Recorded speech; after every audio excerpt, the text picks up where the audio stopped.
말도 안 되는 일이 벌어졌습니다. 미국 LA에서 난 산불이 걷잡을 수 없이 미국 전역에 퍼져나가고 있다고 하는데요. 여의도의 몇십 배에 달하는 면적이 타버리는 바람에 피해가 극심해지고 있다고 합니다. 현재 화재 규모가 워낙 커서 해결에 어려움을 겪었다고 하는데요. 그 순간 이 비극적인 현장에 갑자기 한인들이 나타났다는 소문이 돌기 시작했습니다. 미국 정부에서도 주지 못했던 생필품과 구호물품을 피해자 모두에게 나누어 주기 시작했다고 합니다. 그 상황을 보게 된 미국인들은 한국인들의 이 충격적인 행동에 화들짝 놀라며 주저앉아버렸다고 하는데요. 그들은 한국인들이 천사라며 한국에 열광하기 시작하는 놀라운 일이 펼쳐졌다고 합니다.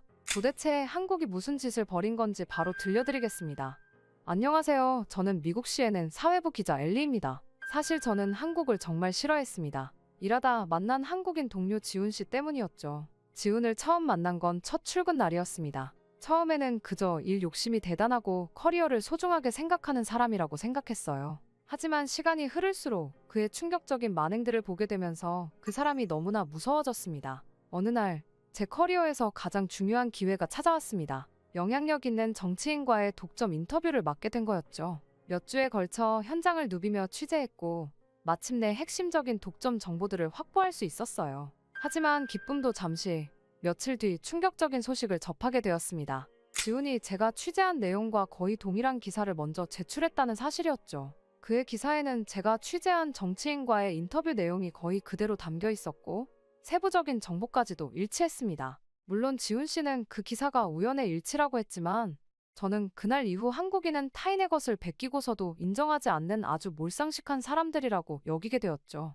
하지만 그날 보게 된 그 충격적인 광경으로 인해 모든 것은 180도 뒤바뀌게 되었습니다. 몇 달이나 지난 지금도 그날 있었던 일들이 생생합니다. 그날도 평소와 다름없이 CNN LA 지국에서 취재 회의가 있었습니다. 저는 막 시내에서 있었던 대규모 시위 현장을 취재하고 돌아와 기사를 작성하고 있었어요. 그때 갑자기 속보가 들어왔습니다. LA 북부 지역에서 대형 산불 발생, 강풍으로 인해 주거 지역으로 급속도로 확산 중. 처음에는 평소와 다름없는 LA 지역 산불 뉴스라고 생각했죠. 상사는 제게 산불이 점점 거세지고 있다며 당장 취재를 가라고 했습니다. 그래서 저는 별 생각 없이 카메라를 챙기기 시작했어요. 그러던 중 뉴스 화면에 비친 지역을 보는 순간 가슴이 덜컥 내려앉았습니다. 그곳은 제가 동생 제니와 함께 살고 있는 아파트가 있는 곳이었으니까요. 제니야, 전화 좀 받아. 오늘 아침 제니는 오늘 수업이 없는 날이라며 하루 종일 집에서 쉴 거라고 했었죠. 평소라면 금방 받았을 전화였는데 자꾸만 음성사서함으로 넘어갔어요.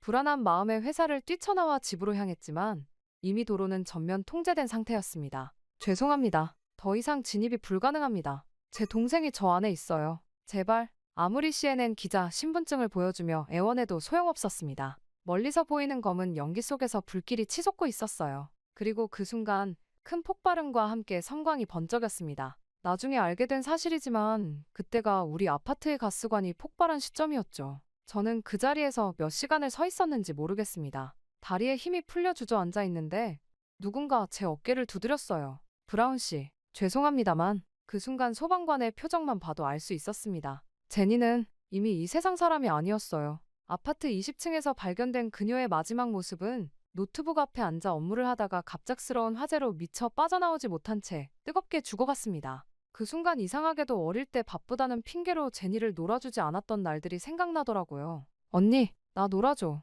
저는 뉴욕의 중산층 가정에서 자랐어요. 아버지는 월스트리트의 금융인이었고 어머니는 고등학교 영어교사였죠. 그들은 제가 언론인의 꿈을 키우는 동안 항상 든든한 지원군이 되어주었습니다. 특히 10살 차이 나는 여동생 제니는 제게 더할 나위 없이 소중한 존재였어요. 부모님의 늦둥이였던 제니는 제가 대학교에 입학할 무렵 태어났습니다. 처음에는 나이 차이가 많이 나서 어색할 거라고 생각했지만 오히려 그 차이가 우리를 더 특별하게 만들어주었죠. 제가 실습 기자로 일할 때도 제니는 언니가 쓴 기사 다 스크랩했어 라며 저희 이로 패임을 자처했어요. 가끔은 제가 취재하러 가는 현장에 몰래 따라오기도 했죠. 그럴 때마다 저는 괜히 더 으쓱해졌답니다. CNN에 입사했을 때도 제니는 누구보다 기뻐해 주었어요.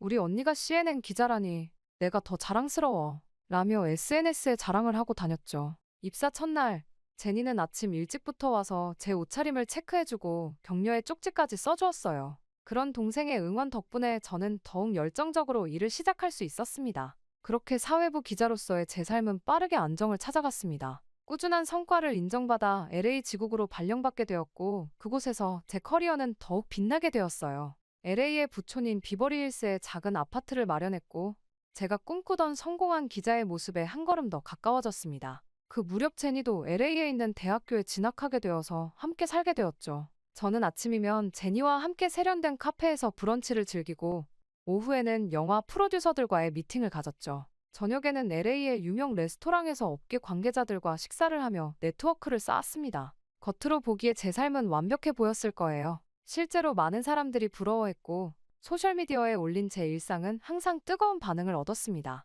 그렇게 저는 제 인생이 항상 탄탄대로일 것이라고 생각했어요. 하지만 실상은 달랐죠. 제 전부와 마찬가지였던 제니와 고급 아파트가 불타버리니 뭘 어떻게 해야 할지 모르겠다는 생각뿐이었습니다. 취재를 해야 했지만 손에 잡히지가 않았습니다. 함께 온 동료는 패닉한 제 얼굴을 보고는 혼자서라도 취재를 하겠다며 뛰어다니기 바빴죠. 한편 집을 잃어버린 LA 시민들은 임시 대피소인 체육관으로 향했습니다. 하지만 말이 대피소지 체육관에는 그 어떤 것도 준비되어 있지 않았죠. 이재민 수백 명이 모인 이곳에서는 매일 같은 불만이 터져나왔어요. 재난 대응을 하는 FEMA의 담당자들은 복잡한 서류 절차만 강조했고 실질적인 도움은 전혀 없었죠. 대체 이 사람들은 뭘 하는 거야? 그때 한 남성이 FEMA 신청서를 구겨 던지며 소리쳤습니다. 아내가 천식이 있다고, 숙소 배정이 시급하다고 몇 번을 얘기해도 계속 돌아오는 대답은 절차를 따라야 한다는 소리뿐이에요. 그렇게 체육관은 분노로 들끓고 있었어요. 매트리스도 부족해 바닥에서 자는 사람들, 이틀째 제대로 된 식사를 하지 못한 아이들. 정부 관계자들은 마이크를 들고 차분히 기다려달라 는 말만 반복했죠. 이러다 폭동이라도 날 것 같은 분위기였습니다. 바로 그때였어요. 잠시 주목해 주시겠습니까? 체육관 입구에서 또렷한 목소리가 들려왔습니다. 검은색 조끼를 입은 의문의 한국인들이 줄지어 들어오고 있었어요. 그들의 조끼에는 한글과 영어로 재난구호팀이라고 적혀 있었죠. 30분 안에 따뜻한 식사가 제공될 예정입니다. 의료 지원이 필요하신 분들은 오른쪽에 마련된 부스로 와주시기 바랍니다. 임시 숙소가 필요하신 분들은 왼쪽. 마치 군대처럼 체계적으로 움직이는 한인들을 보며 소란스럽던 체육관이 순식간에 조용해졌습니다. 뒤이어 들어온 밴에서는 따뜻한 음식 냄새가 풍겨왔고 의료팀으로 보이는 사람들이 신속하게 부스를 설치하기 시작했어요. 저기, 제 아내가 천식이. 그때 아까 그 화가 났던 남성이 조심스럽게 다가갔습니다. 네, 이쪽으로 오시죠. 의사 선생님께서 바로 진찰해 주실 거예요. 응급약품도 준비되어 있습니다. 그때 그레이스라는 이름표를 단 40대 여성이 친절하게 안내했습니다. 처음에는 저도 의아했어요.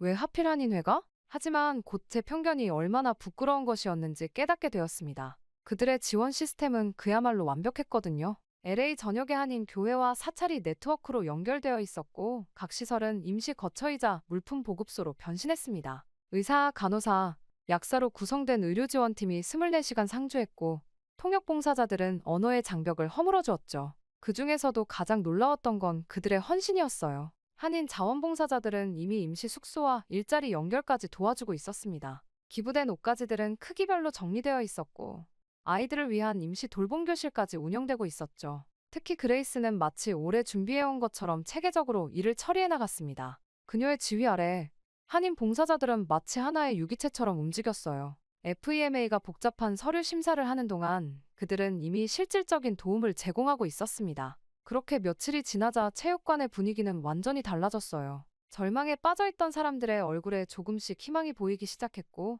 한인 봉사자들을 보면 자연스럽게 미소를 짓게 되었죠. 이런 큰 도움을 왜 하시는 거예요? 제 질문에 그레이스는 잠시 생각하더니 말했습니다. 우리도 한때는 이방인이었으니까요. 누구보다 이 아픔을 잘 알아요. 그렇게 이야기를 들어보니 그들은 대가를 바라지 않았습니다. 오히려 더 도움이 필요한 곳이 없는지 살피며 묵묵히 자신들의 일을 해나갔어요. 이런 모습을 보며 제 안에 있던 편견들이 하나둘 깨져나가기 시작했습니다. 제니를 잃은 슬픔은 여전했지만 이 한인 봉사자들을 보며 처음으로 작은 위로를 받았어요. 그들의 헌신적인 모습은 마치 제니가 보여주었던 따뜻한 마음을 떠올리게 했으니까요. 또한 마음속 깊이 자리 잡고 있던 한인들에 대한 편견이 무너지기 시작한 건 그레이스와 더 많은 대화를 나누면서부터였습니다. 취재를 위해 그녀를 인터뷰하던 중 저는 그들의 이야기에 완전히 매료되고 말았어요. 저희 부모님은 LA 폭동 때 가게를 모두 잃으셨어요. 그때 많은 분들의 도움으로 다시 일어설 수 있었죠. 그래서 결심했어요. 우리도 도움이 필요한 이들을 위해 살아야겠다고.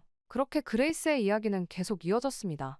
한인 커뮤니티가 어떻게 재난 구호 시스템을 만들어 왔는지, 교회와 사찰이 어떻게 연대하게 되었는지, 그들의 이야기 속에는 함께라는 단어가 항상 있었어요. 저는 혼자 살아남겠다는 오만한 마음에 항상 모든 걸 혼자서 해내려고 했는데 그들은 저보다 한참 앞서 있었습니다. 그 중에서도 놀라웠던 건 그들의 철저한 준비였습니다. 재난 상황별 매뉴얼이 있었고 모든 봉사자들은 정기적으로 교육을 받았어요. 의료진들은 응급 상황에 대비해 항상 대기하고 있었고 임시 숙소는 24시간 운영되었죠. 우리는 작은 일부터 시작했어요. 처음에는 교회에서 도시락 몇 개 나누는 것부터. 그레이스의 말에 다른 봉사자가 이어 말했습니다. 맞아요. 그러다 점점 더 많은 분들이 동참하시면서 지금의 시스템이 갖춰진 거죠. 한인 의사 선생님들, 간호사분들, 약사분들 다들 자발적으로 나서주셨어요. 특히 인상 깊었던 건 그들의 네트워크였습니다. LA 전역의 한인 상점들이 물품을 기부했고 식당들은 매일 따뜻한 식사를 제공했어요.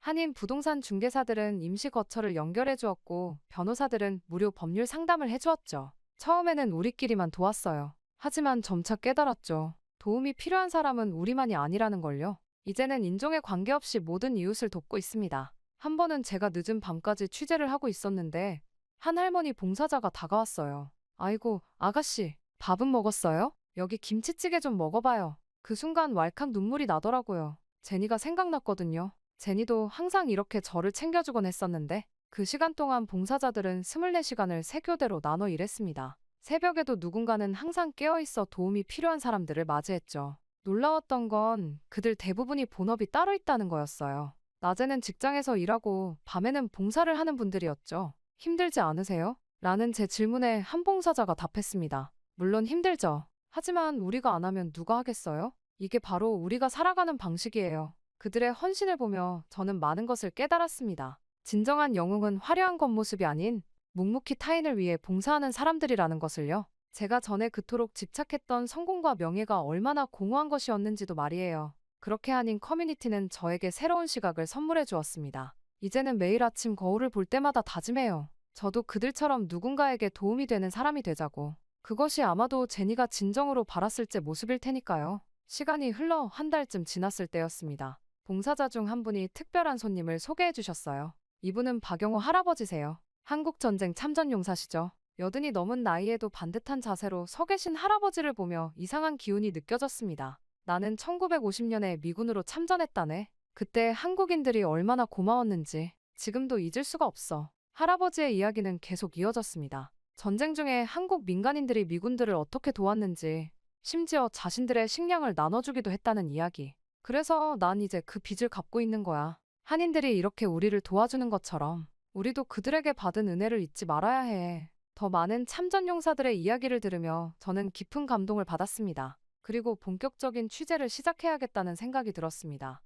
참전용사야말로 떵떵거리며 내가 최고라 믿으며 가장 중요한 것을 잊은 미국인들에게 보여줄 최적의 소재라고 생각했거든요. 저는 그렇게 한국 전쟁 참전용사들의 계속 듣기 시작했습니다. 70년이 지난 지금까지도 이어지는 이 인연과 감사의 마음이 놀라웠어요. 그리고 한인 커뮤니티의 봉사가 단순한 선행이 아닌 오랜 역사와 전통에서 이어져 온 것임을 알게 되었죠. 미스 브라운, 이건 단순한 봉사가 아니에요. 우리의 정체성이자 DNA라고 할 수 있죠. 그레이스의 말이 가슴 깊이 와닿았습니다. 그렇게 한인들은 자신들이 받은 도움을 잊지 않았고 그것을 다시 베풀고 있었던 거예요. 이런 선순환의 역사를 알게 되면서 제 안의 편견은 완전히 사라졌습니다. 대신 그 자리를 깊은 존경심이 채워갔죠. 그렇게 참전용사 할아버지의 이야기를 들은 미국인들은 더 많은 이야기를 듣고 싶다며 모임을 만들었어요. 참전용사들의 모임은 매주 목요일마다 열렸습니다. 처음에는 몇 분 안 계셨는데 소문이 퍼지면서 점점 더 많은 분들이 찾아오셨어요. 백발이 성성한 노병들은 한인 봉사자들을 만나면 꼭 안아주셨고 한국말로 감사합니다를 연신되내셨죠. 특히 기억에 남는 건 존 밀러 할아버지의 이야기였습니다. 1951년 겨울 내가 부상을 당했을 때였지. 한국의 어느 시골 마을에서 주민들이 나를 숨겨주고 치료해줬어. 그들도 먹을 것이 부족했을 텐데 매일 죽이라도 끓여다 주셨지. 그때 맺은 인연으로 내 딸이 지금 한국어를 가르치고 있다네. 이런 이야기들이 하나둘 모이면서 저는 취재를 마쳤고 새로운 다큐멘터리를 기획하게 되었습니다. 잊혀진 영웅들의 귀환이라는 제목으로 한국전쟁 참전용사들과 아닌 커뮤니티의 인연을 다루기로 한 거죠. 우리가 받은 사랑을 돌려주는 거예요. 70년 전이나 지금이나 서로 돕는 건 같은 거 아닐까요? 그레이스의 이 말은 다큐멘터리의 핵심 메시지가 되었습니다. 그렇게 촬영을 하면서 더 많은 이야기들이 쏟아져 나왔어요. 전쟁 중에 한국 아이들을 입양한 참전용사들, 한국에서 평생을 살기로 한 퇴역군인들, 한국과 미국을 잇는 다리가 되어준 분들. 그들의 이야기는 마치 끝없이 이어지는 끈처럼 현재와 과거를 연결하고 있었습니다. 놀라웠던 건 이런 유대감이 단순히 과거의 기억으로 멈추지 않았다는 거예요. 참전용사들의 자녀, 손주들까지 한인 커뮤니티와 깊은 관계를 맺고 있었고 서로를 진정한 가족처럼 여기고 있었죠. 이제 저는 이해합니다. 왜 한인들이 이토록 헌신적으로 봉사하는지, 그들에게 공동체가 왜 그토록 중요한지를. 그것은 단순한 선행이 아닌 오랜 세월 이어져 온 감사와 사랑의 실천이었던 거예요. 영웅들의 귀환, 잊혀진 전쟁, 잊지 못할 인연. 이것이 제가 만든 다큐멘터리의 제목입니다. 되돌아보면 6개월간의 제작 과정은 마치 치유의 여정과도 같았어요. 한국전쟁 참전용사들을 한 분 한 분 만나면서 그들의 이야기는 제 마음속 깊은 상처를 어루만져 주었습니다. 난 한국에서 인간의 참모습을 보았네. 죽음의 공포가 가득한 전쟁터에서 서로를 돕는 모습을. 그들은 적군도 아군도 가리지 않고 도왔어. 존 밀러 할아버지의 떨리는 목소리는 카메라에 고스란히 담겼습니다. 그렇게 다큐멘터리는 참전용사들의 과거 이야기로 시작해 현재 LA의 한인 커뮤니티로 이어졌습니다. 70년의 시간을 뛰어넘어 여전히 이어지고 있는 인연. 그것은 마치 운명과도 같았죠. 산불 피해 현장에서 만난 한인 봉사자들의 모습은 70년 전 전쟁터에서 미군들을 도왔던 한국인들의 모습과 오버랩되었어요. 이게 바로 진정한 영웅이야. 한 참전용사의 손자가 한인 봉사자들을 바라보며 한 말입니다. 할아버지가 늘 말씀하셨어. 진정한 영웅은 TV에 나오는 사람들이 아니라 묵묵히 타인을 위해 헌신하는 사람들이라고. CNN에서 방영된 이 다큐멘터리는 예상보다 훨씬 큰 반향을 일으켰습니다. 시청자들은 잊혀진 전쟁 속에서 발견한 인간의 이야기에 감동했고 많은 사람들이 자신들도 모르고 있던 한인 커뮤니티의 선행에 놀라워했어요. 하지만 저에게 이 작품은 단순한 다큐멘터리 그 이상이었습니다. 제니를 잃은 후 처음으로 제가 진정으로 하고 싶은 일을 찾은 거였죠. 화려한 뉴스룸의 앵커가 되는 것이 아닌 잊혀진 이야기들을 찾아 전하는 일. 그것이 진정 제가 해야 할 일이었어요. 엘리, 이제 내가 진짜 기자가 된 것 같아. 그레이스의 이 말은 제게 큰 의미로 다가왔습니다. 이제 저는 매일 아침 거울을 볼 때마다 다른 사람을 만납니다. 화려한 성공을 꿈꾸던 예전의 엘리가 아닌 진실된 이야기를 전하고 싶은 기자로서의 제 모습을 보게 되죠. 제니를 잃은 상실감은 여전히 가슴 한켠에 남아있지만 이제는 그 아픔을 통해 더 나은 사람이 되어가고 있다고 믿습니다. 또한 이 다큐멘터리 상영을 마친 날 지훈 씨가 제게 찾아왔습니다. 지훈 씨는 다큐멘터리를 정말 잘 봤다면서 칭찬을 해주더라고요. 엘리, 당신이 한국 콘텐츠를 할 줄 몰랐어요. 나랑 한국을 싫어하는 줄 알았는데. 사실 맞아요. 좋아하지 않았어요. 저는 지훈 씨와 제대로 된 대화를 하고 싶어졌고 지훈 씨가 제 취재를 훔쳤다고 생각했던 그때의 이야기를 꺼냈습니다. 지훈 씨는 천천히 제 이야기를 듣더니 무척 놀란 것 같았어요. 전혀 그럴 의도가 아니었다고 했죠. 알고 보니 지훈 씨는 제 상사에게 그 소재를 추천받은 것이었어요. 상사는 제가 그 취재를 하는 걸 전달받지 못한 상황이었던 것이었죠. 정말 우연의 일치였다니. 저는 지훈 씨와 대화를 나누며 확인도 제대로 하지 않고 한국을 미워했던 스스로가 정말 부끄러웠습니다. 그래서 진심 어린 사과를 했죠. 괜찮아요. 실수는 누구나 하는 거고 다음부터 그러지 않으면 되니까요. 그렇게 시간이 흘러 저는 한국 컨텐츠를 자주 다뤘고 미국 사람들은 한국이 그렇게 대단한지 몰랐다며 열광했어요. 소위 대박을 친 거죠. 그렇게 CNN 내부에서는 한국 컨텐츠를 잘 다루고 가장 많이 취재하는 기자가 되었답니다. 특히 매년 6.25가 되면 저는 참전용사들과 한인 커뮤니티가 함께 모이는 추모식을 취재합니다. 그들이 부르는 아리랑을 들으며 저는 생각해요. 진정한 영웅은 바로 이런 모습이라고. 서로를 기억하고 돕고 사랑하는 것. 그것이 바로 우리가 되찾아야 할 인간성이 아닐까요? 이제 저는 새로운 꿈이 생겼습니다. 잊혀진 이야기들을 찾아 전하는 것, 그리고 그 속에서 우리가 잃어버린 인간성을 되찾는 것. 그것이 제니가 진정으로 바랐을 제 모습이라고 믿습니다. 처음에 저는 성공이라는 단어를 참 단순하게 정의했던 것 같아요. CNN의 유명 앵커가 되어 화려한 스포트라이트를 받는 것, 비버리 힐스의 고급 아파트를 가지는 것, 사회적 영향력을 얻는 것. 그것이 전부였죠. 하지만 제니를 잃고 한인 커뮤니티의 도움을 받으면서 많은 것이 달라졌습니다. 첫 번째로 깨달은 건 제가 얼마나 편협한 시각으로 세상을 바라보고 있었는지였어요. 지훈과의 갈등에서도 한인들을 볼 때도 저는 항상 제 관점에서만 판단했습니다. 하지만 이제는 알게 되었죠. 세상에는 제가 미쳐보지 못한 진실과 가치가 훨씬 더 많다는 것을. 두 번째는 진정한 영웅에 대한 정의였습니다. TV에 나오는 유명인이나 막대한 부를 가진 사람들이 아닌 묵묵히 타인을 위해 헌신하는 평범한 사람들. 그들이야말로 진정한 영웅이었죠. 화려한 스포트라이트 없이도 대가를 바라지 않고도 선한 영향력을 전하는 사람들이요. 세 번째로 깨달은 건 공동체의 힘이었습니다. 우리는 혼자 살아갈 수 없어요. 서로 돕고 의지하고 나누면서 진정한 삶의 의미를 찾을 수 있다는 걸 알게 되었습니다. 한인 커뮤니티가 보여준 그 놀라운 연대의식은 제게 큰 깨달음을 주었어요. 마지막으로 가장 중요한 깨달음은 진정성에 관한 것이었습니다.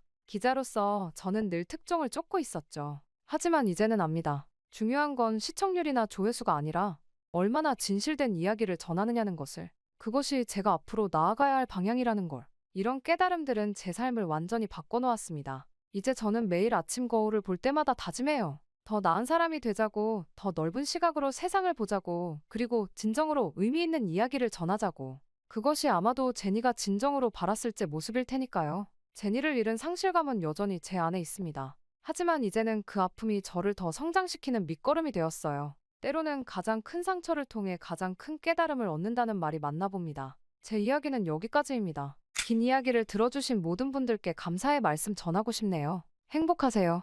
오늘의 사연 재미있게 들으셨나요? 오늘의 사연이 마음에 드셨다면 구독과 좋아요를 눌러주세요. 여러분의 구독과 좋아요는 계속해서 좋은 사연을 소개할 수 있는 힘이 됩니다. 이상 감동저장소였습니다.